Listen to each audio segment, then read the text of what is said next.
함께 보실 하나님의 말씀은 두 군데입니다. 열왕기상 21장 25절 먼저 보겠습니다. 열왕기상 21장 25절 말씀입니다.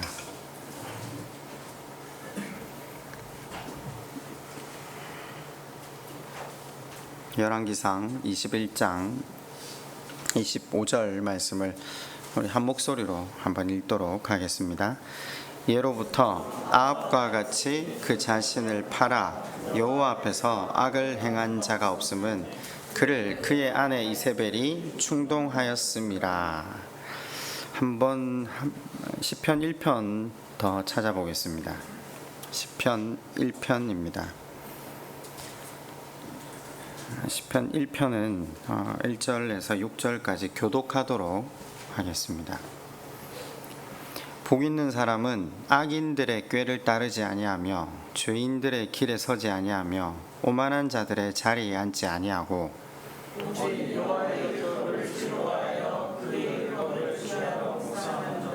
그는 시냇가에 심은 나무가 철을 따라 열매를 맺으며 그 잎사귀가 마르지 아니함 같으니 그가 하는 모든 일이 다 형통하리로다.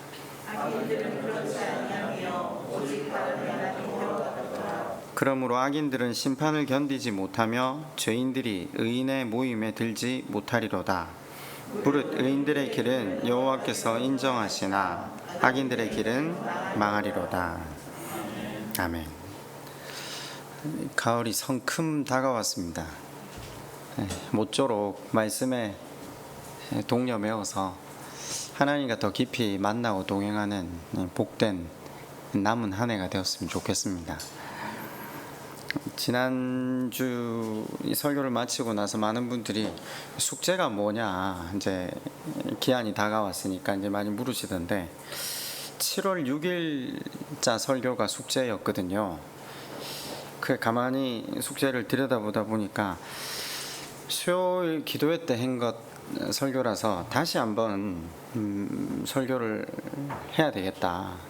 다시 한번 설교를 함으로써 전체 성도분들이 이 말씀을 다시 듣고 고민하고 자기의 글로 좀 옮겨 적을 수 있도록 그래서 오늘 이것도 야고보서가 관련이 돼 있는 설교기도 하고 해서 다시 같은 본문을 가지고 같은 설교를 하려고 합니다. 물론 다시 한다고 해서 같은 설교가 되지 않는다는 건 제가 더 잘 알고 있습니다. 여러분도 잘 알고 계시겠지만 1, 2부 설교도 다른데 7월 6일자 설교는 바른 삶, 하나님이 원하시는 바른 삶에 초점을 두었다면요, 오늘 다시 살펴볼 때는 같은 설교지만 같은 본문이지만 죄, 악의 구체적인 모습, 성경이 말하는 죄, 성경이 말하는 악이 무엇인가를 다시 한번 상고해 보려고 합니다. 크게 4가지 주제를 가지고 여러분들은 글을 한번 정리해 보셨으면 좋겠습니다. 첫 번째는 성경이 말하는 죄란 무엇인가, 이게 첫 번째 주제고요. 두 번째는 나는 무엇에 충동되어 살아가는가, 그리고 세 번째는 내 가치관은 어떻게 바뀌었나, 마지막은 나의 방탕함은 무엇인가. 대략 이 4가지를 가지고 제가 중간중간에 다시 말씀을 드리겠습니다. 성경이 말하는 죄, 나는 무엇에 충동되어 살고 있나, 내 가치관은 어떻게 바뀌었나, 나의 방탕함은 뭔가. 자, 여러분, 오늘 지금 우리가 먼저 열왕기서를 읽었지만 그 밑에 시편 1편을 읽었잖아요. 시편 1편은 제목이 뭐죠? 복 있는 사람, 복을 설명하고 있죠. 그런데 복의 반대말은 뭡니까 그럼?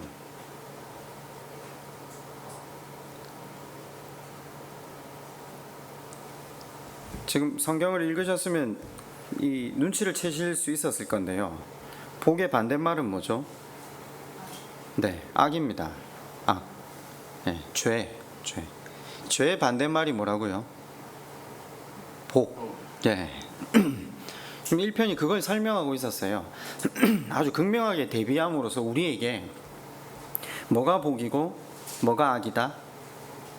시편 1편은 굉장히 단순하잖아요. 하나님을 목적 삼는 것. 왜 죄는 하마르티아라고 해서 하나님께 초점이 맞추어져 있는 것이 빗나간 걸 죄라고 했잖아요. 기억나십니까? 예전에 한번 설명을 드렸는데 지금 시편 1편이 그걸 정확하게 우리에게 다시 보여주고 있습니다. 하나님을 목적 삼지 않는 것. 자, 죄가 무엇인가를 바르게 아는 것이 굉장히 중요합니다. 왜냐하면 죄로 인해서 우리 삶에 벌어질 많은 문제를 막는 것도 중요하지만 무엇보다 하나님 나라를 이루어가는 길을 막아서기 때문에 죄가 무엇인가, 죄가 아니라고 생각한 것들이 많거든요. 이건 아무 문제 없지 않을까 생각했던 것들인데 실은 성경은 그걸 죄라고 할 수 있다는 거죠. 왜냐, 지금 시편 1편은 죄, 악을 설명하는데 반대 개념으로 복을 설명하잖아요. 제가 왜 이렇게 말을 하냐면요, 실은 시편 1편이 복을 설명하는 것 같아요. 복 있는 사람은 악인의 꾀를 따르지 않는데요, 죄인의 길에 서지 않는데요, 오만한 자의 자리에 앉지 않는데요. 이 들어보니까 확 와닿지 않으세요? 복을 설명하면서 악을 같이 설명하고 있는 거예요. 그럼 악이 뭡니까? 악인의 꾀를 따르는 거잖아요. 죄인의 길에 서는 거고요. 오만한 자의 자리에 앉는 거죠. 그런데 아시다시피 악인, 죄, 오만한, 이거 다 같은 단어라는 걸 배우셨죠? 하나님을 목적 삼지 않는 사람들. 네, 세상 사람들은 하나님을 목적 삼지 않아요. 하나님을 목적 삼지 않는 사람들의 꾀, 생각, 하나님을 목적 삼지 않는 죄인들의 길, 행동, 오만한 하나님을 비웃는 사람들의 자리, 인격, 사고, 생각에서 행동에서 삶 전체, 인격을 이야기하고 있었잖아요. 이걸 죄라고 해요. 죄. 여러분은 어떤 모습을 죄, 악이라고 규정하고 계셨죠? 우리는 보통 얼굴에는 늘 살이를 띠고, 그죠? 감정을 따라서 범죄를 저지르는 최소한 그 정도 모습을 악인의 전형적인 모습으로 떠올릴 수 있는데, 성경은 의외의 답을 오늘 우리에게 던져주고 있어요. 25절입니다. 21장 25절입니다. 예로부터 아합과 같이 그 자신을 팔아 여호와 앞에서 악을 행한 자가 없음은 그를 그의 아내 이세벨이 충동하였음이라. 자, 이걸 악이라고 합니다. 이게 그래 보이십니까? 열왕기서에 많은 왕들이 나오거든요. 근데 악한 왕 하면 1, 2위를 다투는 정도가 아니라 대표자로 불릴 만한 사람이 아합입니다. 그러니까 성경에서 가장 악한 사람 하면 대명사로 떠올릴 수 있는 몇 안 되는 사람 중에 한 명을 성경이 예로 들면서 이게 악이다 라고 규정을 하면서, 지금 본문은 뭐라고 했죠? 아내의 충동을 받아 자기를 팔아먹은 사람. 이게 이해가 되십니까? 이걸 윤리와 도덕으로 생각하는 많은 성경학자들은 어떻게 해석하냐면요, 그러니까 예수 믿지 않는 사람하고 결혼을 하면 이 모양 이 꼴이 난다. 그래서 믿는 사람과 결혼을 해야 되고, 믿지 않는 사람의 충동과 그들의 권유를 따라서 사는 하나님 백성의 망함, 이런 식으로 이걸 해석하거든요. 아니요, 지금 전혀 그런 이야기 하는 거 아닙니다. 아합이 얼마나 큰 죄인이었으면, 본문은 아시다시피 방금 위에 보면 선지자를 통해 엄청난 예언을 하시잖아요. 뭐라고 예언하시죠? 개들이 너의 집의 모든 자들을 먹을 거다, 이렇게 표현합니다. 성 안에서 성 밖에서. 쉽게 말하면 너희들은 장례식조차 치를 수 없을 만큼 멸절된다. 왜 이렇게 무서운 이야기를 하나님께서 하실까요? 여러분, 혹시 인생 살면서 하나님 우리한테 그런 얘기를 한다고 한 번만 생각해 봅시다. 개가 너의 시체를 먹을 거야. 너의 아들의 시체도 먹고 내 부인의 시체도 먹을 거야. 지금 그 이야기잖아요. 제가 사실 수요 기도회 할 때 이 아합에게 하는 저주가 우리에게 하는 저주라는 걸 증명했어요. 오늘도 그걸 다시 지금 증명해야 돼요. 제가 굉장히 고통스러운 시간이 될 거지만 왜 우리가 아합인가, 이걸 살피셔야 돼요. 성경은 지금 이 저주를 하면서 이 예언을 하면서 선지자가 예언을 하는 이유가 뭐라고 했죠? 이 무서운 예언을 하잖아요. 왜 한다고 했죠, 제가? 이루어지라고요? 아니요. 두려움 때문이라도 돌아서라고요. 무서워서라도. 그러니까 하나님이 얼마나 죄가 깊었으면 이렇게 무서운 말을 통해서라도 그 앞길을 막아서 돌이키게 하려고 하는 거죠. 자, 그런데 이렇게 무서운 악의 본질이 뭔가? 시편은 이렇게 밝히죠. 1편 4절입니다. 악을 이렇게 정해놨습니다. 여기는 악인들은 그렇지 아니하며 오직 바람에 나는 겨와 같도다.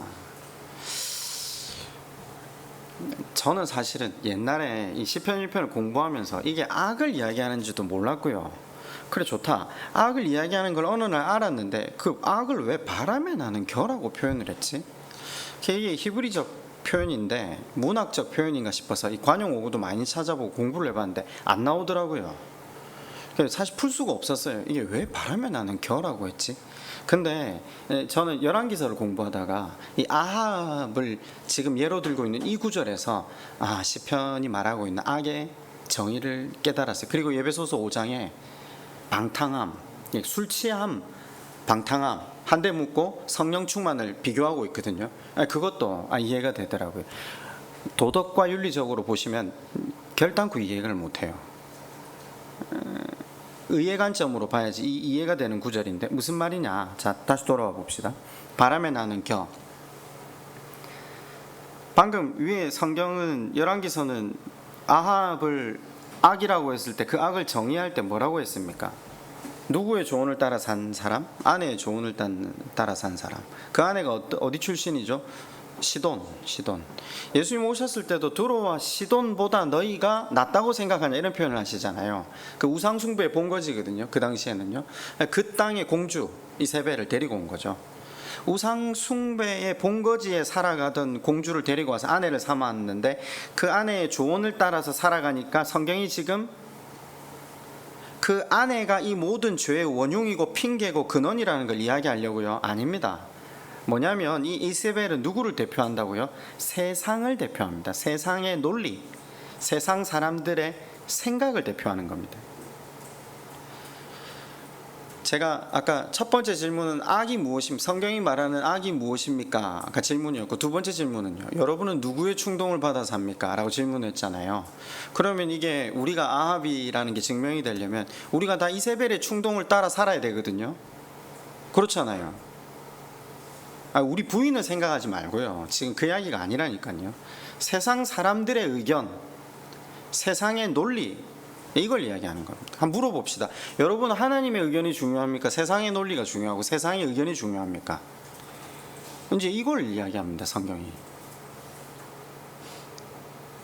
그렇지 않습니까? 제일 중요한 문제가 뭐죠? 먹고 사는 문제 1. 두 번째는요, 관계. 자녀와의 관계, 자녀 교육, 부부 관계. 네, 요 두 개만 한번 놓고 한번 생각해 봅시다. 하나님 뭐라고 하시죠? 참 어렵네요. 11조하고 또 주정헌금하고 헌신과 봉사하고 받은 은혜를 깨닫는다면 받은 은혜를 흘려보내는 삶을 살아라. 근데 세상은요, 그렇게 해서는 내일이 보장되지 않는다. 주식하고 부동산하고 투자하고 똑바로 하지 않으면 내일 못 산다 하거든요. 누구의 의견이 큽니까? 한번 물어봅시다. 누구의 의견으로 살아갑니까? 이세벨의 의견으로 살죠. 안 그렇습니까? 아니, 안 그렇습니까? 자녀 교육하는데 하나님은 보세요. 큰 틀에 있어서 지금 현대의 모든 교육은 자존을 높이는 교육으로 가 있거든요. 자유방임까지 갔잖아요. 자존을 높이는 교육이에요. 자존을 흐트러 놓으면 안 돼요. 이 자존, 아이들 교육의 제일 중심에 뭐가 있죠? 지어진 존재로 완전하대요.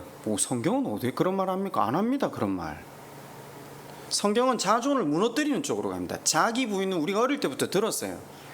하나님은 반드시 그 자존을 무너뜨리셔서 하나님 그분만을 의뢰하게 하는 인생으로 만드는 것이 하나님의 의도거든요. 근데 우리는 뭘 더 의지하죠? 아들 자존을 높여야 되잖아요. 그게 누구 이론이죠? 사람의 이론이죠. 그 몇몇 안 되는 사람들이 모여서 학문적 체계를 세운 거잖아요. 제가 그게 틀렸다라고 이야기를 하고 싶은 게 아닙니다. 제가 유용함이 있어요. 분명히 우리가 세상을 살아가는데 육체의 연습은 약간의 유익이 있다고 했어요. 약간의 유익이 있어요. 근데 진리는 아니에요.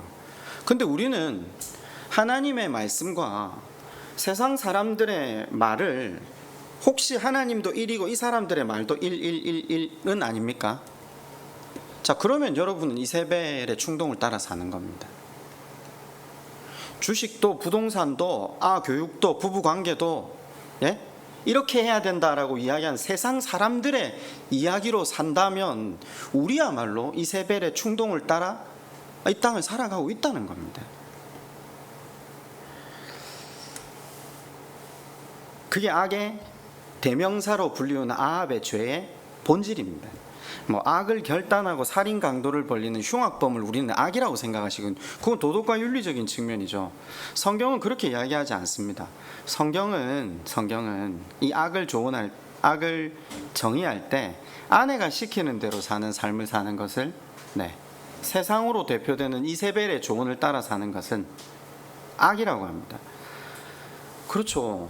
내일을 보장할 문제, 먹고 사는 문제, 자녀 교육 문제, 그걸 하나님의 의견과 세상의 의견을 거의 대등한 수준에 놓고 어쩌면 그걸 더 따르는 우리의 삶을 뭐라고요? 시편은 바람에 나는 겨라고 합니다. 네 자신을 세상에 팔았다는 겁니다. 너 스스로를 말씀의 논리가 아닌 세상의 논리에, 거기에 몸을 맡기고 물 흐르는 대로 자연스럽게 살아가는 삶, 그것이 성경이 말하는 악입니다. 성경은 극악무도한 죄의 결과물을 악이라고 이야기하지 않습니다. 세상의 논리에 우리의 삶을 맡기고 사는 모습을 이야기합니다. 제가 설교를 하면서 한 번씩 되게 고민이 되는 부분이 어떤 부분이냐면요, 교회 성도들뿐만 아니라 대부분 만나는 사람들의 삶을 이렇게 돌아보면 우리 대부분 사실 삼손의 삶을 살거든요. 자기 욕망대로 살잖아요. 욕망대로 살고도 하나님께서 그걸 책임져 주시잖아요. 우리 구원을 이루어 가신 하나님에 의해서 우리가 은혜 가운데 겨우 살아가는데 우리 자주 착각하거든요. 사실 자기의 현 주소를 우리가 모를 때가 많잖아요. 우리는 아합처럼 살아갑니다. 세상의 논리에 우리의 어떤 삶을 맡기기도 하고 하나님 말씀과 비교하기도 하고, 그러면 우리가 맞이하게 될 내용이 뭐죠? 21장 21절은 이렇게 밝힙니다. 여호와의 말씀이 내가 내게 재앙을 내려 너를 쓸어버리되 내게 속한 남자는 이스라엘 가운데 매인자나 노인자를 다 멸할 것이요 너희 집 이 느바세 아들 여로보암의 집처럼 되게 하고 아이사의 아들 바하사의 집처럼 되게 하리니 네가 나를 노하게 하고 이스라엘을 범죄하게 한 까닭이다. 하나님이 아합에게 보여준 게 얼마나 많습니까? 자, 너무 하나님 안 바라보니까 비를 안 내리셨죠. 3년 반 동안. 근데 하나님께서 다시 비를 내리기 전에 불을 먼저 내리셨잖아요. 하늘에서 불을 내리셔서 하나님의 하나님 되심을 보여주십니다. 하나님은 하나님의 하나님 되심을 증명해야 될 이유가 없습니다. 그런데 사랑하신다는 거죠. 그리고 나서 다시 또 비를 내려주십니다. 근데도 나에게 돌아오지 않잖아. 넌 아람이라는 나라와 두 번의 전쟁을 펼칩니다. 그럼 거의 절대절명이잖아요. 지금 우크라이나하고 러시아 수준의 문제가 아니잖아요. 그냥 이스라엘은 바람 앞에선 촛불과 같은 존재였거든요. 근데 두 번 다 하나님이 그냥 하나님의 능력으로 이기게 해주십니다. 그런데 하나님을 바라보지 않습니다. 그리고는 나봇이라는 사람이 가진 포도원을 빼앗기 위해서 불의한 일을 벌입니다. 나봇 때문에 이게 촉발된 게 아니라 하나님을 바라보지 않고 세상의 논리로 살아가기 때문에 아합에게 지금 이게 촉발된 겁니다. 내가 또 참고 또 참고 또 기다리고 또 기다렸는데 넌 도저히 참을 수 없다. 선지자를 보내어서 저주의 말씀을 들리게 하십니다. 근데 아시다시피 듣고 어떻게 하죠? 아합이 어떻게 하죠? 회개합니다. 우리처럼 회개합니다. 우리도 말씀을 듣잖아요. 주일날 나와서 들으면 회개하거든요. 다행히. 근데 이제 회개 안 하는 게 문제가 된다는 거죠. 불이 내리니까 잠시 또 멈칫하잖아요. 저는 멈칫하고 그걸 회개로 보는 이유가 엘리야를 죽이지 않습니다. 얼마나 엘리야한테 바치는 게 많습니까? 엘리야를 딱 보자마자 나중에 뭐라고 하죠? 나의 대적자여 이렇게 말하거든요. 선지자 보고요. 난 네 자체가 싫다 이거죠. 네가 하는 말 다 듣기 싫다 이거죠. 그런데 하나님 살아계시면 알잖아요. 그러니까 일단 듣기는 들으니까 어쩔 수 없이 듣는 모습을 볼 때 여러 가지 그 전쟁에서도 아합은 사실 하나님을 만났잖아요. 이렇게 만날 때는 잠시 수그러들었다가 말씀이 자기를 대면하게 할 땐 잠시 수그러들었다가 또 세상으로 대표되는 이세벨의 충동에 다시 세상으로 또 넘어가는 거죠. 성공, 돈, 명예, 나의 내일. 이세벨을 바꿔서 말하면 사람들이 하는 말이죠. 그게 더 나은 길이라고 하는 거, 그게 더 이익이 된다고 하는 거, 그게 내일을 보장할 수 있다고 하는 것들, 거기로 가는 거죠. 여러분한테 이세벨은 누굽니까?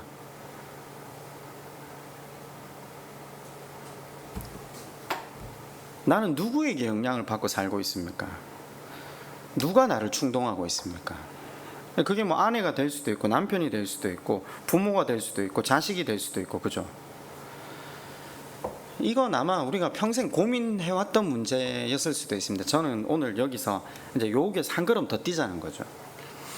저는 이 충동을 하고 있는 가장 큰 대상이 저는 교회라고 생각합니다.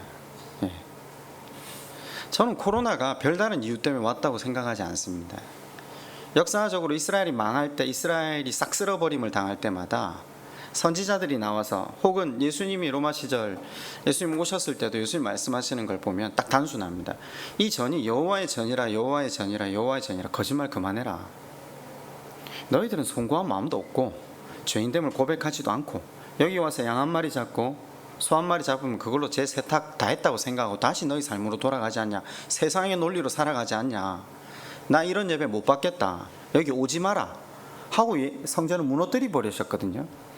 아니 한국 교회가, 아니 세계 온 교회가 코로나를 맞이함으로 예배가 멈췄잖아요. 우리는 사실은 엄청나게 고민을 해야 되는 시절을 살고 있어요. 전쟁이 앞에 있었을 때도 예배는 안 멈췄거든요. 근데 하나님이 예배 드리러 오지 말라는 거예요. 온라인 예배가 계속됐다. 천만에요. 온라인 예배가 예배입니까? 집에 앉아서 다리 꼬고 내 하고 싶은 대로 다 하면서 그냥 보는 게 예배입니까? 아니잖아요. 자기를 부인하는 게 예배인데. 근데 오지 말라는 거잖아요. 지금 하나님이 오지 말라고 했으면 이게 지금 안화가 될 일이 아니라 왜 안 오게만큼 하나님 우리를 밀어붙이실까 고민을 해봐야 되잖아요. 저는 이 문제라고 생각합니다. 교회가 세상의 논리로 사람들을 충동한다는 거죠. 교회가 복음 미명 아래, 그렇잖아요. 교회 안에 와서 우리가 충동받고 있는데, 그래서 우리가 신앙생활이라고 생각한 이 길이 하나님이 원치 않으시는 반대 길이라는 걸, 아합의 길이라는 걸 눈치를 못 채고 있다는 거죠. 일단 하나 예를 들어 볼까요? 저는 단연코 직분이라고 생각합니다. 대한민국의 교회를 다니는 대부분의 성도들이 직분을 직위라고 생각하지 기능이라고 생각하지 않습니다. 무슨 말인가 잘 아시죠?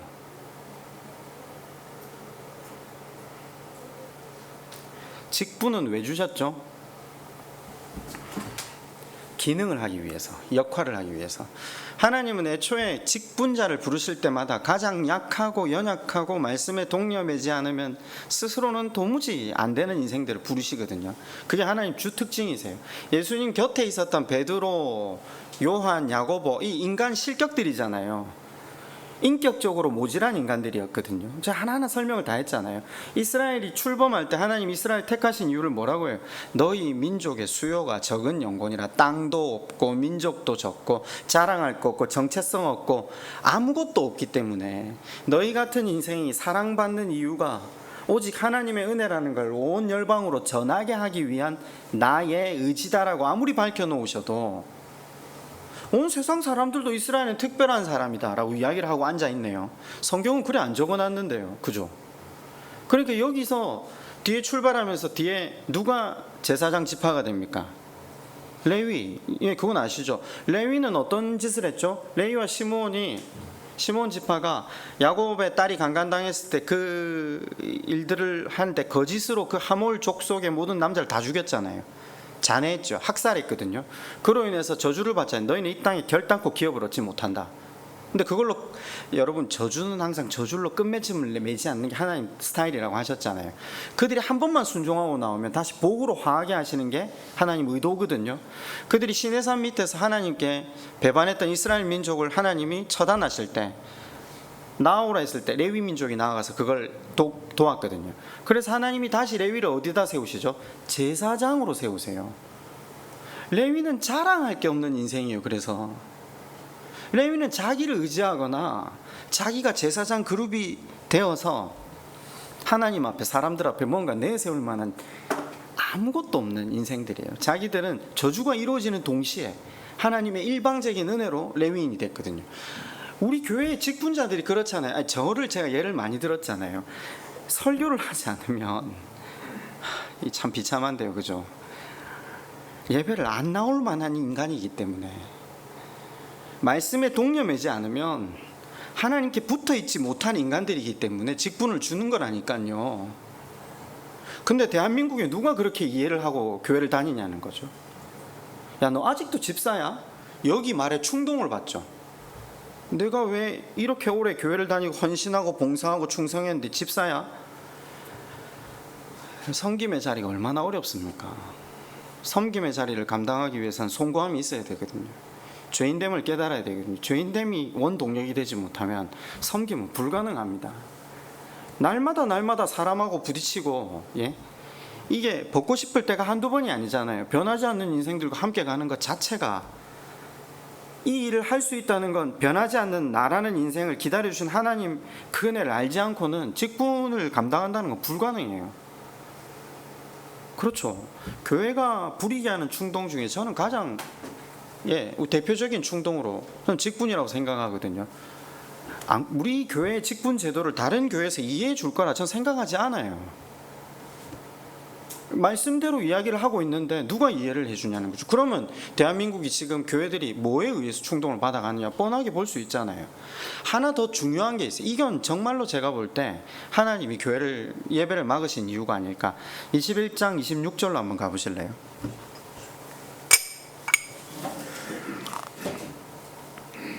그가 여호와께서 이스라엘 자손 앞에서 쫓아내신 아모리 사람의 모든 행함같이 우상에게 복종하여 심히 가증하게 행하였더라. 이 가나안에 살던 이방 민족이 하는 것처럼 우상에게 복종해서 살아가도록 도왔다, 아합이. 그죠? 그러면 여러분 아시다시피 이스라엘 백성들이 이렇게 하나님께서 불을 내리고 비를 내리고 이적을 베풀고 하는데도 여호와 하나님 잘 안 믿잖아요. 그럼 이 사람들이 아합이 시킨다고 우상 숭배를 했을까요? 자기가 자발적으로 했을까요? 자발적으로 했겠죠. 뭐 어디 이 사람들이 충동한다고 해서 그게 자기 마음에 맞아떨어지지 않으면 안 할 거잖아요. 왜 그럼 우상 숭배를 하죠? 여러분은 왜 우상 숭배를 하죠? 여러분은 왜 이세벨의 충동을 따라 살아가죠? 똑같은 이유겠죠. 이스라엘 백성들이 우상 숭배한 이유는 딱 한 가지입니다. 하나님 욕심 부리지 말라고 하거든요. 아합 왕이 가져온 바알은 욕심을 이루어준다고 하거든요. 헌신해라, 지성이면 감천이다, 드려라, 받을 것이다, 이렇게 이야기하거든요. 근데 우리 하나님은 어떻게 하시죠? 말씀을 들으면 욕심을 버려야 된대요. 왜? 하나님의 지혜대로, 하나님이 줄로 재어준 구역 안에서, 하나님이 허락하신 사람들 속에서, 상황 속에서 내 구원을 이루어 가시는 게 하나님 지혜래요. 믿고 하나님이 뽑아서 주신 이 모든 것들에 자족하며 감사하며 나오래요. 근데 우리는 그러기 싫어요.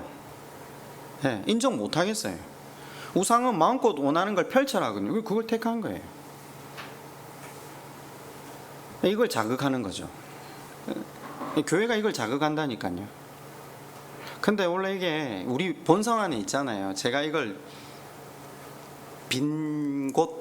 우리가 빈 마음, 빈손으로 태어났다라는 걸, 그래서 우리 안에 하나님께서 욕망을 주셨다라는 것을 설명을 한번 했는데, 그 우리의 열망이 하나님으로 채워지지 않으면 우리는 온통 주변에 사실은 이 열망이 화로, 화로, 분노로 표출되죠. 예를 제가 이렇게 하나 들어봤었는데, 저는 스포츠를 굉장히 좋아하는 편이거든요. 하는 것도 좋아하지만 보는 것도 좋아하는데, 축구만 좋아하는 게 아니라 야구도 굉장히 좋아했어요. 근데 제가 한 몇 해 동안 야구를 안 봤어요. 저는 롯데 팬이거든요. 보고 있으면 이게 기분 좋고 행복하려고 보는데 화가 나는 거예요. 예. 즐거우려고 보는데 분노가 일어나는 거예요. 경상도 표현으로 이러는 거죠. 절에 할 바에는 때려 치워라. 그 테레비를 탁 끄니까 우리 아이들이 왜 테레비를 끄냐, 그냥 보면 되지 이러길래 제가 순간 내 안에 이 이기려는 경쟁심, 이 욕망이 산재에 있구나. 내 자신이 이해가 안 가면서도 내가 화를 내고 내 안에 세상의 논리가 가득하구나. 성경은 받은 은혜를 기억해서 양보하고 희생하고 배려하고 함께 가라. 근데 제 몸에 배인 건 경쟁이에요. 그렇죠. 운동도 그냥 해야 하는 게 아니고 이게 남보다 잘해야 돼요. 그러니까 아이들이 공 차고 뭘 할 때도 옆에 가서 항상 조언을 해. 그래 해가지고는 못 이긴다. 아빠 그냥 우리는 즐겁게 하고 싶어요. 안 된다. 세상에 참. 이 본성을 제어가 안 되는 거죠. 제어가. 아니 요즘 스포츠는 건강과 누림을 위해서 하는 경우가 많잖아요. 근데 아니요, 인간이 이기기 위해서 하는 거죠. 우리의 그 욕망을 부추기면 돈이 돼요. 또 좋은 기량을 가진 선수를 데려오기 위해서 돈을 수십억, 수백억, 수천억을 쓰는 게 요즘 세상이잖아요. 왜 수천억을 쓰죠? 이기기 위해서. 인간의 경쟁심을 자극하면 돈이 되거든요. 우리가 주의해야 되잖아요. 하나님 주신 것에 만족하는 삶, 이 반대의 삶을 하나님께서 우리에게 교훈하고 교육하고 훈련하고 계시죠. 그런데 제가 왜 지금 갑자기 경쟁심을 이야기하냐면요, 우리 마음의 이 경쟁심을 교회는 부추겨서는 안 돼요. 근데 그걸 부추겨요. 남들 자식보다 네 자식이 더 잘 되고, 내 직장이 남들 직장보다 더 잘 되고, 그걸 교묘하게 축복을 강조하고 기도의 응답을 강조하고 커지고 번성하는 것이 복이라는 설득을 해와요. 그러니까 실은 교회가 하나님을 바알 신으로 전락시킨 거예요. 제 말 이해가 되세요? 왜 잘되고 번성하고 커지는 것이, 물론 하나님이 우리한테 어떤 부분에 대해서 잘되게 하고 커지게 하고 번성하게 하는 것, 하나님 항상 그게 인간에게 좋아하는 걸 아시기 때문에 주시거든요.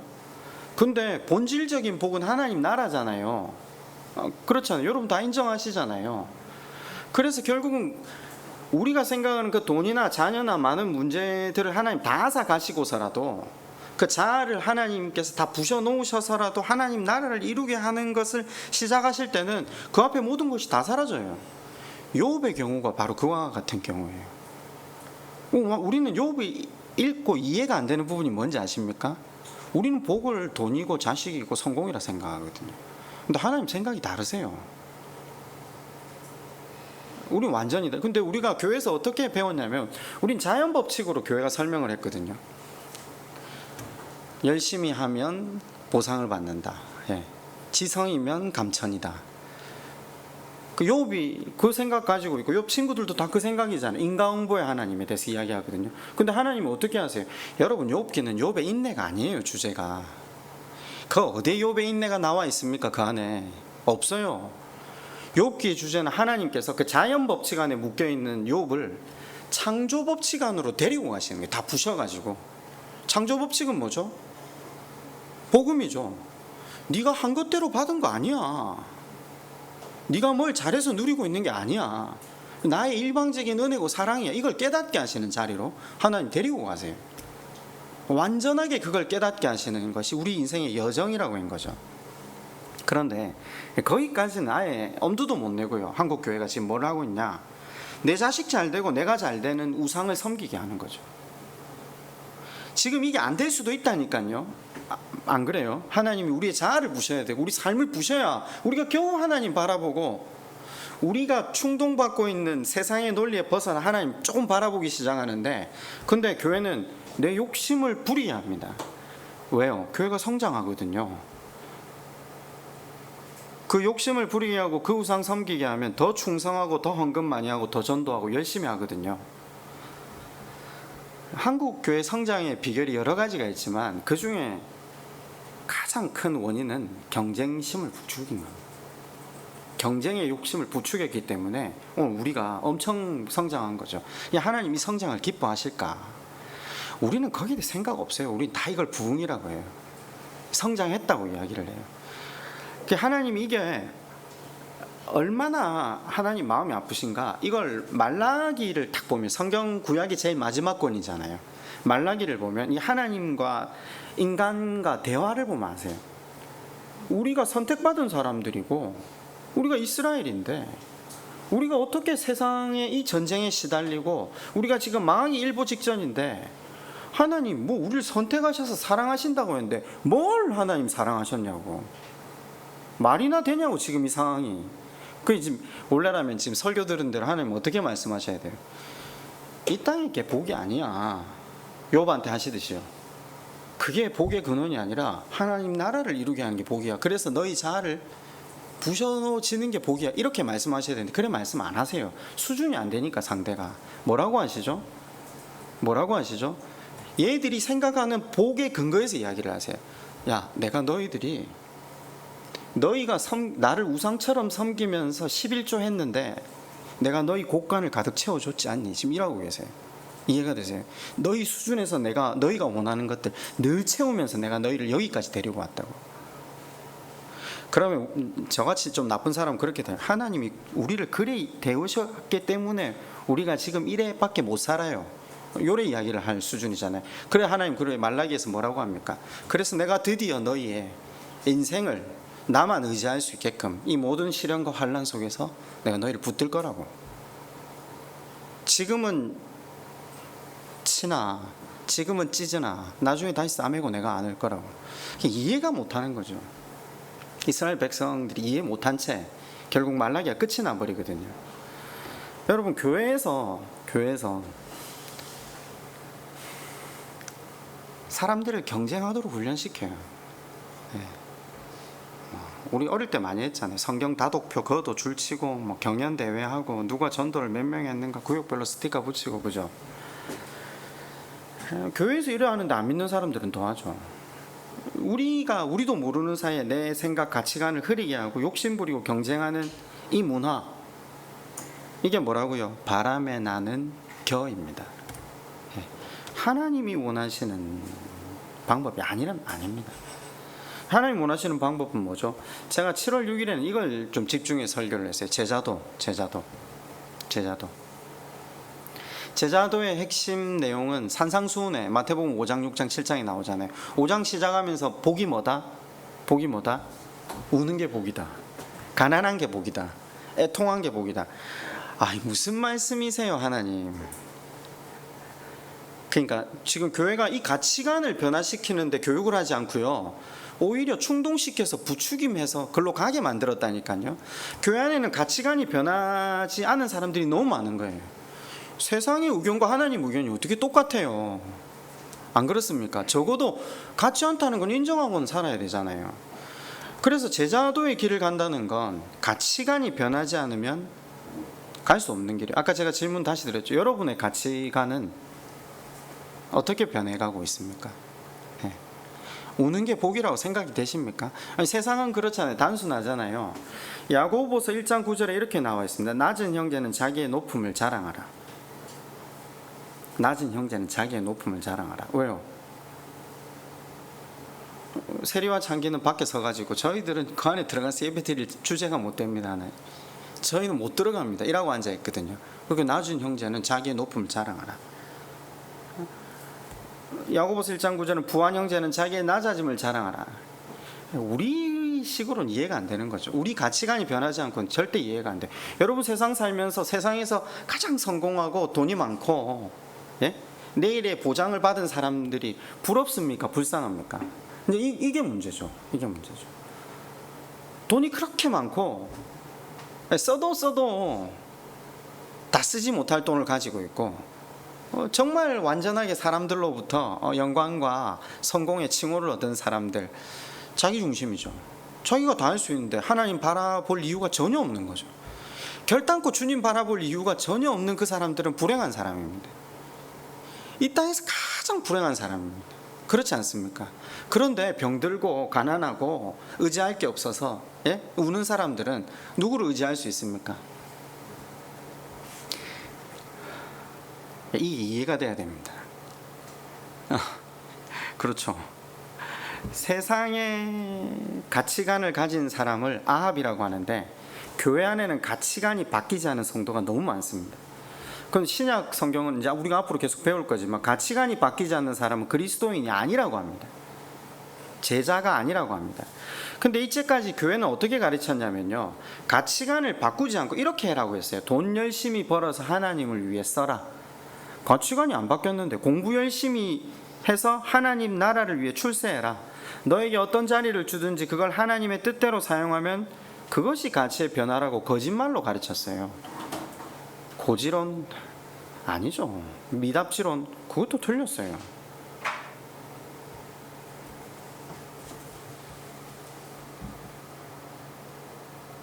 가치관이 변해 계십니까?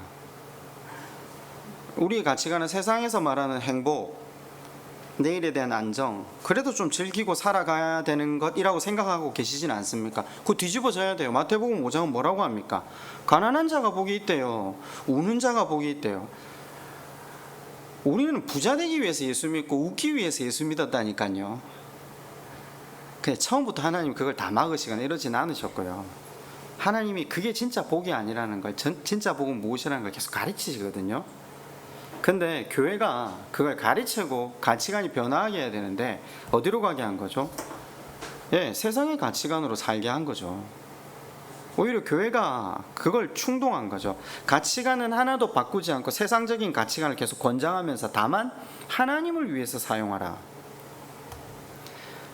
그 예수님이 오셔가지고 그죠, 세상에서 출세하고 많은 것을 벌어서 하나님 앞에 금식하고 헌신하고 많은 일을 하는 서기관과 바리새인들에게 뭐라고 하십니까? 여러분, 이 사람들 안과 밖이 다르지 않은 사람이라고 제가 말씀을 많이 드렸거든요.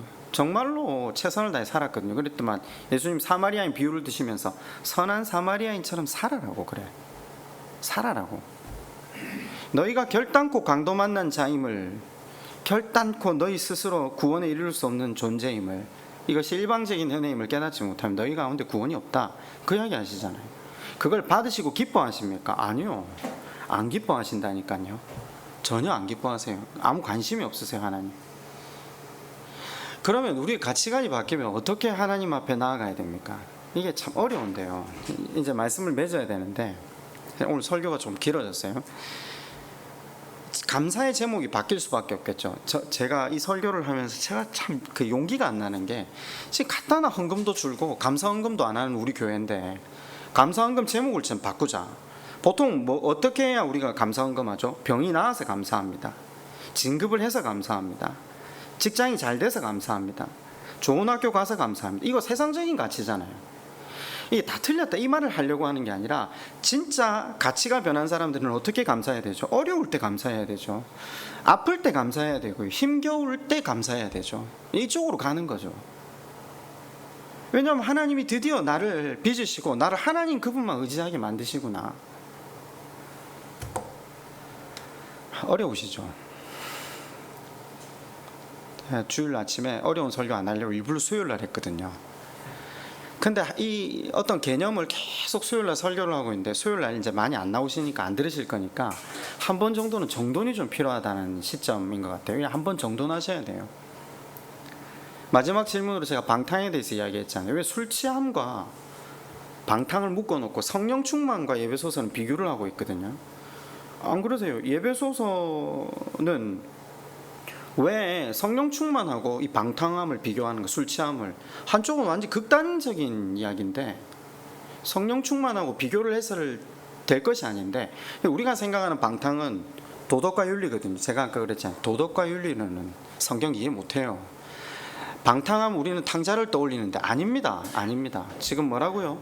세상의 논리로 살아가는 것. 하나님 말씀, 성령 충만은 말씀 충만이잖아요. 말씀의 논리로 울어도 갈 것인가? 하나님을 바라보면서 믿고 하나님께 나의 내일을 맡길 것인가?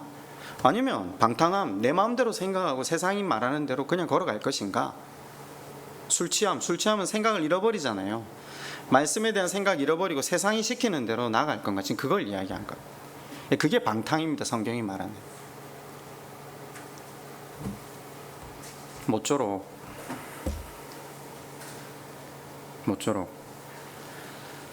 예배 드릴 때마다, 다시 기도할 때마다 이세벨의 충동과 이세벨의 조언을 따라서 걸어가는 우리의 걸음을 멈추시고, 이 길로 가면 망하는구나.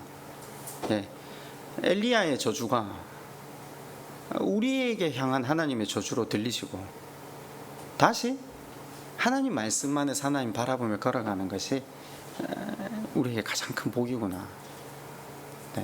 날마다 성령께서 여러분 삶 가운데 일하시기를 주님의 이름으로 축원드립니다.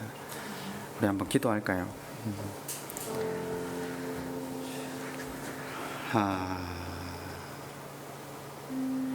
여러분, 사실 우리가 지금 욕심이 많아진 거죠. 우리가 누리고 있는 게 너무 많잖아요. 저는 그렇게 생각하거든요.